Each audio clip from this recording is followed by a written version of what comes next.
Dear brothers and sisters, first of all, I want to thank you for participating in the CheonBo program of today here in Charmande near Paris in France. We are today the 29th of August 2020. We are representing the west region of Europe, meaning France, Luxembourg, Belgium, the Netherlands and Monaco. Some of you are here to bless some of your ancestors. Some of you are here to liberate some of your ancestors. And some of you are perhaps here just to help our brothers and sisters of our region that cannot be here. And you want to represent them. So a big thanks, and I think all the brothers and sisters in the region are very grateful for that.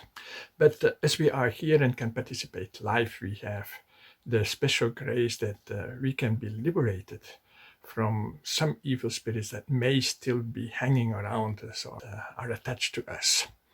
So that when we leave this place here, we can leave with a renewed mind, a refreshed mind, and liberated. And we can have more self-confidence and have a new commitment. Of course, first of all, we want to give it up to our true parents, because without our true parents, such a providence would never have been possible. So our deepest gratitude goes to them, of course. And also to the whole team of CheonBo in Korea, who did a tremendous effort to put this program together, and also to Reverend EUME, together with the European branch team that also helped us together with our ghost here, a Friends Church with David and Sylvie Perry, to help this program even possible. Thank you so much. Now, during my welcome address, I would like to reflect about how God is welcoming this event. When we think about when God created the spiritual world, then what did God have as purpose? Well, of course, if the fall of man would not have happened, then the spiritual world would have been full of spirits who have accomplished the purpose of the creation during their lifetime. That means that it would have been spirits that have really a mature capacity of loving, with all the virtues that are connected to that. In such an environment, of course, joy and happiness is created. And I don't think we can imagine what kind of bliss God intended for us to experience for the eternity, together with all human beings as accomplished beings which have reached the highest value and being a partner and an object of heavenly parents. And we would stand there as a couples that have been successful in creating harmonious, beautiful families. This love between man and woman, which reflects the love which exists within God himself. When we, of course, think about the reality, what it became, then there is a big gap between what God intended the spiritual world to be and what it is in fact, what it became. Because after the fall, we see that humanity even started to kill each other, and God regretted to have created human beings, which reflects, of course, how much this human being was not responding or was not reflecting God's hope and God's ideal. And that means that the spiritual world became full of spirits which didn't grow and were full of resentments, or full of hate, full of jealousy, dominated by Satan, then regret, remorse, resentment. So it became a whole area of confusion and conflict, and so surely not an environment to experience true happiness in life. And even though God wanted to help humanity and wanted to help even the people in the spiritual world, he could not, because as True Mother also expressed in her last speech of a rally of hope, God cannot violate, cannot go against his own principles. He has to respect his own principles. That means that actually what happened in the spiritual world can only happen when it happens first on the earth. The kingdom of God has to be created first on the earth, and then it can be created and can become substantial in the spiritual world. That means that actually we are the hope for the spiritual world.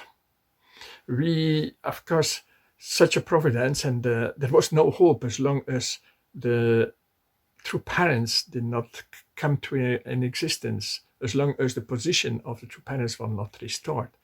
But we, living in this era, in the time that the true parents are there, we are actually the hope of our ancestors, the only hope.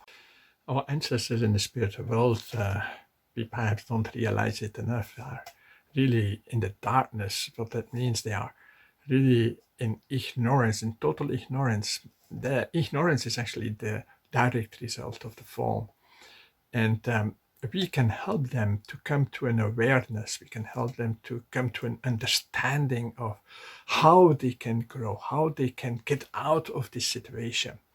And by our little small condition of love, by giving something of what is precious of us, the money that we are giving, is actually a small condition of love that enables us to bring them to a workshop of 100 days so that they can come to aware of their situation and that they can come to understand how they can improve their situation, how they can actually grow. But as I already told, that first it has to be realized on earth before something in the spiritual world can happen. So our ancestors are also depending on what we are actually realizing. So if we want to liberate our ancestors, first we have to liberate ourselves. And if we want to bless our ancestors, we also have to be blessed ourselves first. And being blessed means also that we are successful in realizing true harmonious family. Our family should be like a source of inspiration for our ancestors, should be actually the hope for them.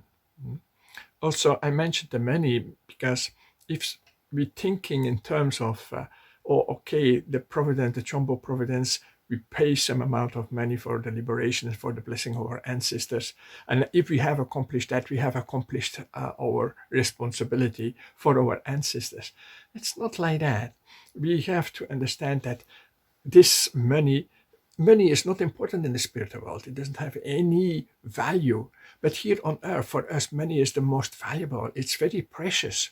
And so giving the money is actually something we sacrifice from something which is precious. So it's an offering, it's an expression of our love for our ancestors to help them.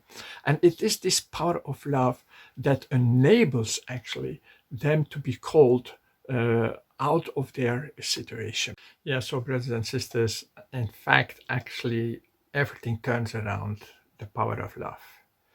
And everything depends on how much we are able to really develop a true parental heart. And when I reflect about that, then the 430 couples that we have to realize horizontally are very important. We can imagine to have a genuine, sincere parental heart for our ancestors, but it has to be substantially, and this can become reflected substantially by loving our tribe, the 430 families that we bless here on earth, with a true parental heart. Brothers and sisters, thank you again for being here, and let's really have a parental heart for our ancestors, and keeping in mind that we are representing and that many ancestors are here from our brothers and sisters all over around our area. We welcome them. God is really full of hope, full of joy, full of gratitude for what we are doing, and let's do that with such a mindset. Thank you very much.